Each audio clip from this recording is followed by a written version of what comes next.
Halo teman-teman, kembali lagi bersama gue Yunapto di sini.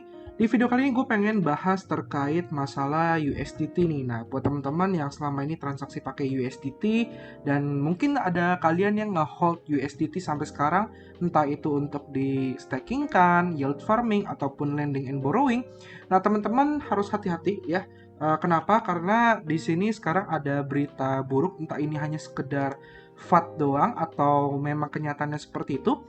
Jadi ini ada berita yang muncul di tanggal 6 kemarin di mana Tether itu menjual USDT-nya dia gitu loh. Dan ketika di tanggal 6 kejadiannya di exchange Huobi, kebetulan harga USDT sempat di-peg mencapai 0,1 US dollar per 1 USDT. Dan ya hari ini ada top analis yang memberikan report terkait apa sih yang terjadi dengan USDT gitu ya. Dan masalahnya tuh ada di mana. Jadi ini ada top analis export yang udah terkenal banget, dia followernya juga udah besar ya, dan dia juga cukup terkenal banget ya. Teman-teman bisa lihat di sini, dia juga kontribusi di Yearn Finance dan juga Synthetics juga gitu loh. Nah, di sini dia memberikan konklusi dia dan hasil analisa dia terkait masalah USDT apa yang terjadi gitu. Jadi di sini dia melihat kenapa USDT terjadi penjualan ya di bulan Agustus ini. Kalau teman-teman lihat di sini ada datanya, penurunan dari DeFi lama USDT itu turunnya drastis banget. Kalian bisa lihat dari sekitar 500 million menjadi sekitar hanya 100 million USDT.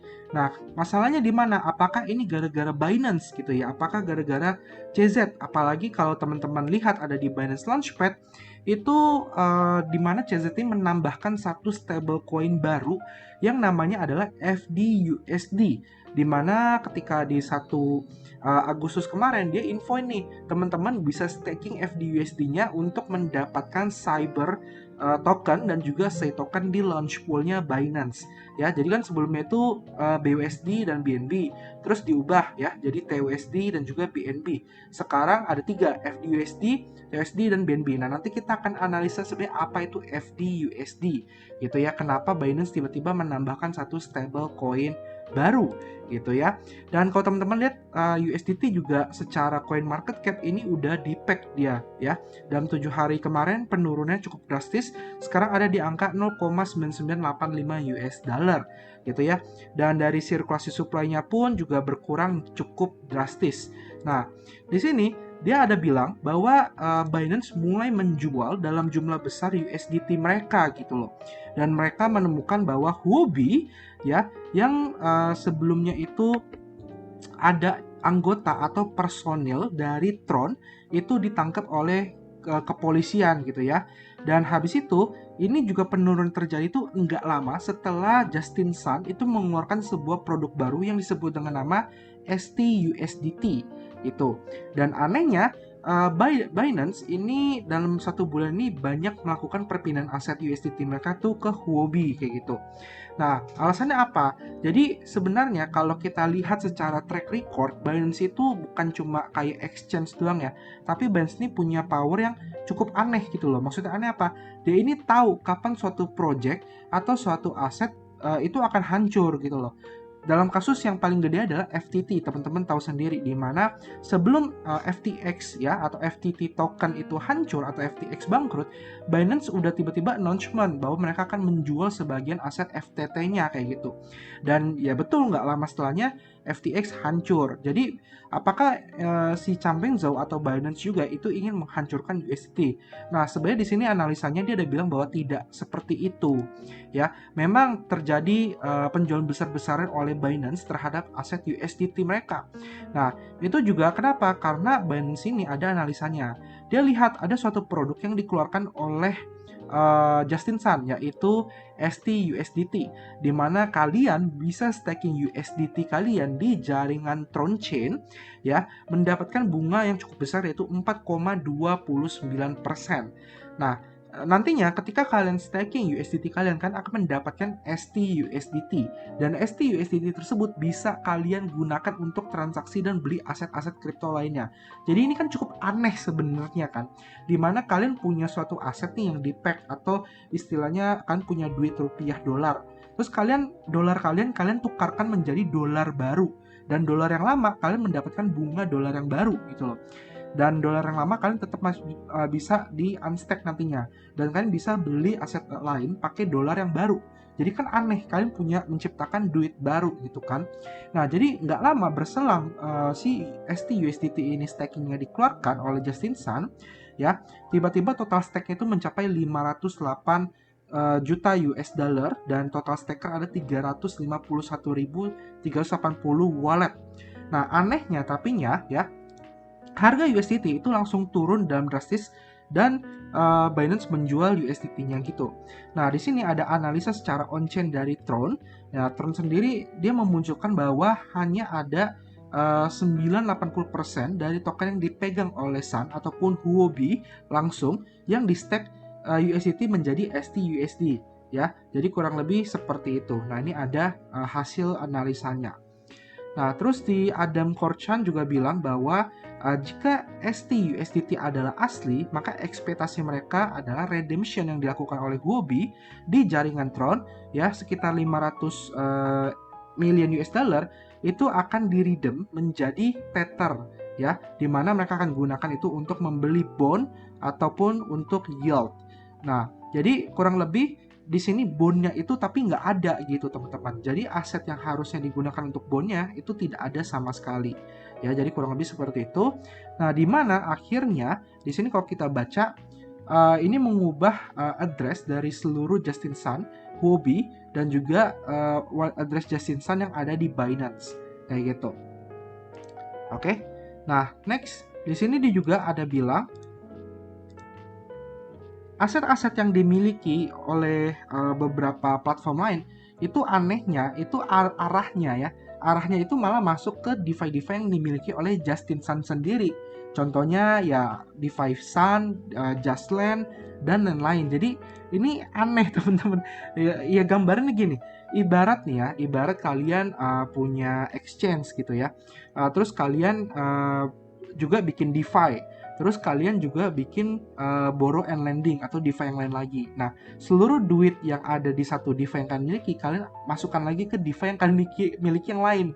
Jadi kayak gali lubang tutup lubang kayak gitu. Ya, jadi ini keanehan dari Justin Sun. Nah, setelah dikombinasi ya dari seluruh USDT dan juga USDC ya, Huobi itu hanya memiliki 90 million US dollar asetnya. Kayak gitu. Jadi bisa dibilang harusnya dari 500 atau 600 sekian yang dimiliki oleh Huobi itu hanya ada 90 million US dollar. Nah, artinya sisanya itu kemana? Kan nggak jelas gitu kan. Nah, inilah yang menjadi pertanyaan dan bahaya dari Huobi. Selain itu, kalau kalian tahu, Huobi itu kan sekarang memang dipegang oleh Justin Sun. Jadi, kalau kita lihat dari Poloniex, ya, Poloniex juga adalah exchange yang awalnya dimiliki oleh Justin Sun, itu dijadikan sebagai piggy bank-nya si Justin Sun gitu loh. Nah, nggak menutup kemungkinan bahwa Huobi sendiri sekarang juga menjadi piggy bank-nya Justin Sun. Entah itu digunakan untuk berbagai hal, ya paling gampangnya kalau kita lihat dari jaringan Tron sendiri atau TRX sendiri, sebenarnya TRX itu kalau kalian analisa blockchain-nya itu bukan suatu blockchain yang sering dipakai oleh masyarakat umum, ya masyarakat kita gitu loh. Coba kalian sendiri pernah nggak pakai DeFi atau pakai project-project yang ada di Justin Sun? Bahkan kalian mungkin tidak tahu beberapa project-project yang ada di Tron blockchain yang dimiliki oleh Justin Sun tersebut. Nah, tapi secara TVL, kalau kalian cek di DeFi lama, TVL Tron itu memiliki ranking yang sangat tinggi gitu loh. Nah, kok bisa ada uang lari di situ? Kok bisa ada transaksi di situ? Jawabannya adalah karena blockchain Tron itu lebih banyak digunakan sebagai untuk sisi gelap ya. Maksudnya sisi gelap apa? Contohnya digunakan sebagai untuk tempat cuci uang, tempat untuk berjudi, tempat untuk penjualan aset-aset yang berbahaya dan lain-lainnya. Nah, itu terjadi di Tron gitu loh. Makanya kalau kalian lihat secara aset harga dari TRX, harganya kenapa bisa stabil? Karena banyak sekali transaksi-transaksi kotor yang terjadi di blockchain Tron. Nah, ini kalian bisa lihat sendiri ya. Jadi biasanya Huobi itu kan ada ngasih laporan atau proof of reserve ataupun audit dari aset yang dimiliki dia. Nah, jadi dia punya audit, dia pakai Merkle Tree Audit, jasa pihak ketiga, di mana dibilang bahwa user itu total asetnya ada 630 million USDT. Ya, kan bayangkan Tapi dia itu udah tidak update lagi gitu loh untuk di bulan kemarin dan juga bulan ini ya. Jadi tiba-tiba asetnya dari 630 sekian turun menjadi 90 sekian yang tadi. Jadi ini pasti ada keanehan kok bisa seperti ini, di mana aset-asetnya itu kelihatan lari ke berbagai DeFi atau aset-aset project yang dimiliki oleh Justin Sun sendiri, kayak Sun, Justin Land, dan lain-lain kayak gitu. Dan nggak cuma kayak gitu, kalau kita lihat Ethereum yang ada di Huobi itu juga berkurang drastis, teman-teman. Ya, dimana ada lebih dari setengah Ethereum itu menghilang. Ya, entah itu kemana yang digunakan oleh Justin Sun. Dan kalau kalian lihat di sini pun, ya, kalau secara hobi itu dipikir user punya 141.000 Ethereum. Nah, tapi anehnya ya Ethereum itu nggak ada gitu loh ya. Ethereum itu nggak ada, teman-teman, ya. Dan Justin Sun mengubah Ethereum itu menjadi ST-ETH. Jadi ini sama nih kayak tadi ya, ETH dijadikan USDT dijadikan ST-USDT, ETH diubah jadi ST-ETH. Jadi sebenarnya kayak lu digantikan sebuah token kosong dan dibilang bahwa ini nilainya sama loh, kayak gitu loh. Jadi ini keanehan yang terjadi. Jadi kalau si Adam Korhan bilang bahwa yang dia pikirkan adalah dia merasa bahwa Binance menjual Tether itu bukan untuk dua alasan, yaitu pertama bukan untuk menjatuhkan USDT ya, terus meningkatkan stable yang mereka kontrol ya, bukan kayak gitu. Terus yang kedua, Binance merasa nih, dia nyadar bahwa Justin Sun ini tidak memiliki USDT yang diklaim gitu loh. Jadi misalnya kalau USDT yang punya Justin Sun dibilang, oh gue pegang 500 atau 630 million USDT, ya ternyata tidak ada segitu gitu loh.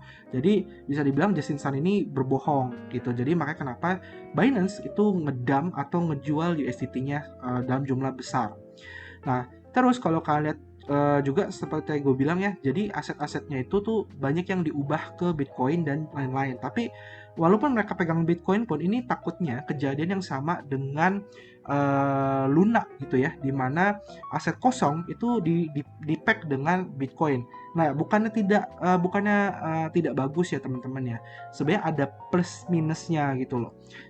Minusnya adalah kalau harga Bitcoin turun, maka aset yang di-pack-nya juga ikut turun. Itu udah pasti, itu hukum dari liquidity provider dan juga pack liquidity gitu ya. Jadi kurang lebih seperti itu. Dan kalau kalian lihat sendiri di sini, dari Adam Korhannya juga sangat mewaspadai apa yang terjadi dan dilakukan oleh Justin Sun. Bahkan untuk auditnya pun itu dianggap kemungkinan besar audit palsu. Ya, jadi itulah analisa dari Adam Korhan. Tapi baik lagi, ini hanya analisa aja. Kita tidak tahu apa yang terjadi sebenarnya di belakang. Tapi bisa dibilang Adam Korhan ini baik lagi, dia orang cukup terpercaya dan intelektualnya cukup tinggi ya. Jadi gua rasa ini juga bisa dipegang untuk jaga-jaga gitu loh. Nah, next, gue akan bahas terkait FDUSD. Tapi sebelum bahas FDUSD, setelah laporan yang tadi yang gue bahas, habis itu pertanyaan adalah sebaiknya apa yang harus kita lakukan terkait USDT gitu ya. Jadi kalau memang laporan yang dijelaskan oleh Adam Korhan ini betul ya terjadi dan benar, maka sarannya adalah pertama, kalian yang punya aset di Huobi Exchange segera pindahkan ke wallet non-custodial atau ke exchange lain yang kalian percayai, atau ke exchange yang diawasi oleh Bapepti. Itu juga bisa jadi poin plus gitu loh.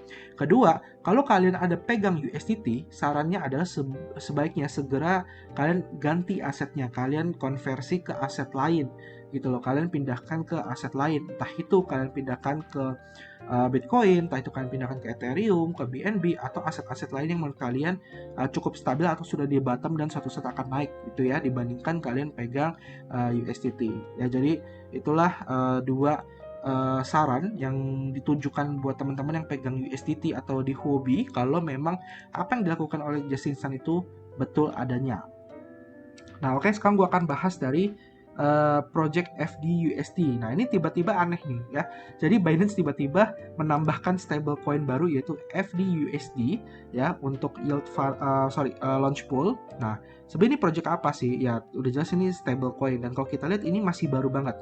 Yaitu start ya di bulan 7 tanggal 26. ya. Jadi tanggal 26 bulan 7 dia baru launching. Jadi kalian bisa lihat di sini ya, dan untuk harganya pun ya masih stabil 0,9994. Ini kalau beda satu masih oke, tapi kalau udah dua itu bisa pertanyaan. Jadi seperti yang terjadi di USDT ya. Kalian bisa lihat ini di packnya udah dua digit gitu loh.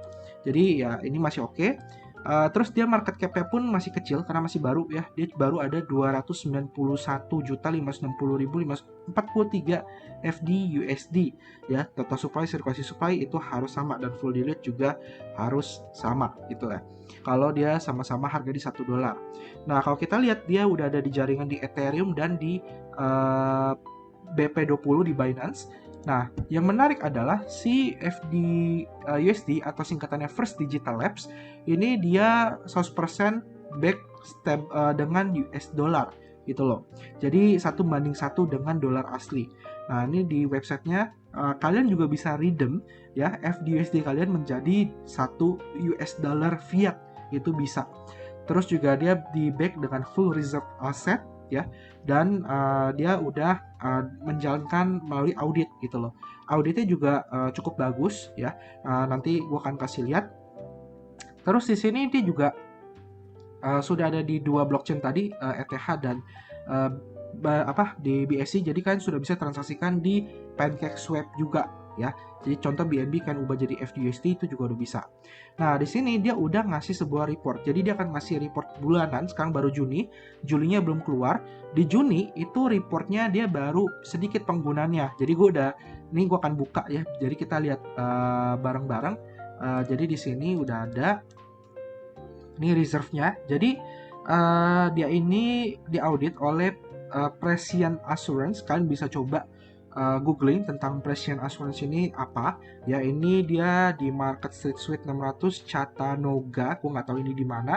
Ya, ini juga kode teleponnya +1 gitu ya. Nah, ini kalau kita lihat hasil auditnya, ya gue akan skip ke hasil auditnya di sini.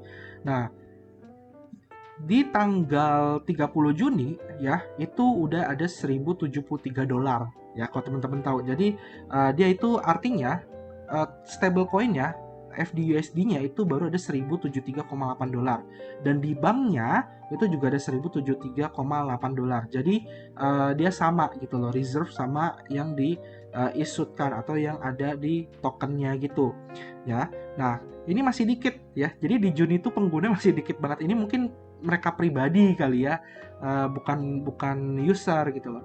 Tapi kenaikannya tiba-tiba melonjak tinggi ketika Binance mengumumkan di Agustus bahwa mereka ada 2 launch pool dan kalian bisa pakai FDUSD gitu loh.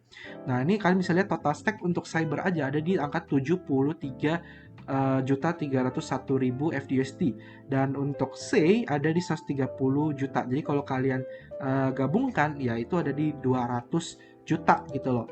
Nah, sedangkan kalau kita lihat dari CoinMarketCap itu dia baru ada di angka 291 juta. Jadi 200 jutanya itu beredar di Binance. 91 jutanya itu beredar di market lain gitu ya.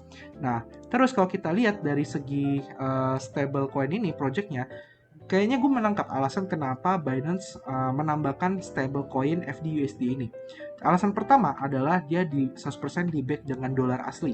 Jadi bukan algoritma stablecoin ya. Dan dia juga diaudit oleh PackShield. Jadi PackShield ini ada auditor yang sangat sudah terkenal ya, walaupun ada beberapa project yang ya jebol juga, tapi ya tetap PackShield ini menjadi salah satu auditor yang cukup dipegang peranannya gitu. Dan mereka ini benar-benar support cross chain.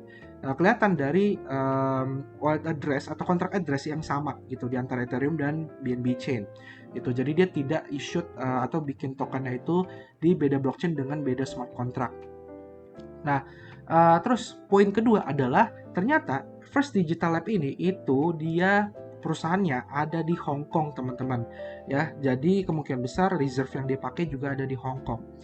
Nah, kenapa di Hong Kong? Karena dia menghindari masalah dengan SEC. Seperti kita tahu ya, banyak sekali project-project crypto, terus Binance, US, dan lain-lain yang itu diganggu-ganggu oleh SEC yang ada di US. Otomatis ini menjadi kelegaan kalau dia ada di Hong Kong gitu loh. Karena pemerintah Hong Kong itu sekarang sudah tidak terlalu ketat untuk masalah kripto gitu ya. Jadi feeling gue kenapa Binance itu menggunakan FDUSD, dan kalau kalian lihat di pool ya, kita akan coba ke market overview di sini. Gue akan buka marketnya. FDUSD juga udah di-pairingkan dengan beberapa project ya, dengan beberapa aset, walaupun belum banyak karena masih baru mungkin ya. Jadi kalau kita cari di sini FDUSD, dia itu sudah ada di nah ini gue akan di-all-kan. Nah, dia ada di USDT, pairing dengan USDT, entah itu untuk sekedar konversi atau gimana. Dia juga ada di BUSD, ya, dia juga ada di ETH dan juga BTC gitu. Jadi masih sedikit sebenarnya. Nah, entah nanti kalau memang Binance benar-benar mau kelihatan ya kalau dia akan mengubah aset-aset kripto dia nanti pairingnya dengan FDUSD, itu akan kelihatan. Kelihatan dari mana? Mungkin tahap pertama adalah nanti SEI dan juga Cyber itu pairingnya FDUSD. Bisa saja ya. Kemungkinan seperti itu kalau memang mereka benar-benar ingin meningkatkan adopsi FDUSD sebagai pengganti dari USDT maupun BUSD ya. Karena kalian tahu sendiri awalnya kan Binance itu sangat mempopulerkan BUSD kan. Tapi karena disenggol oleh SEC, akhirnya BUSD itu mulai ditinggalkan yang oleh Binance gitu loh. Nah, akhirnya mungkin ini ada aset karena dia di Hong Kong jadi tidak bisa disenggol oleh SEC, makanya Binance mulai akan mempromosikan FDUSD ini gitu loh. Jadi ya itu analisa yang gue tangkap sih terkait FDUSD. Nah, menurut kalian gimana? Apakah ini benar-benar awal dari kehancuran USDT yang dilakukan oleh Justin Sun ya, atau dan ini kebangkitan dari stablecoin baru yaitu FDUSD. Nah, menurut kalian gimana? Mungkin buat kalian nggak penting kok bahas stablecoin, toh stablecoin intinya peg dan $1 ya. Sebenarnya ini penting teman-teman ya, walaupun dia $1 ya kan, kita juga harus tahu apakah nantinya aset-aset yang kita punya itu akan terpengaruh atau tidak, seperti itu. Dan kalau memang USDT mengalami kehancuran, tentu saja itu akan berdampak ke seluruh aset kripto yang ada. Bitcoin, Ethereum udah pasti akan turunnya gila-gilaan teman-teman. Jadi ya kita harus hati-hati, anggap ini entah itu sebagai peluang atau menjadi malapetaka gitu ya. Kalau kalian anggap itu penurunannya adalah peluang kalian untuk menambah aset baru atau menambah koleksi aset kripto kalian, ya itu bagus banget, kalian bisa siapkan pelurunya dari sekarang. Oke, semoga video ini bermanfaat buat kalian. Kalau kalian suka silahkan di like, komen, dan subscribe. Kita ketemu lagi di next video. Sampai jumpa dan terima kasih. Bye-bye.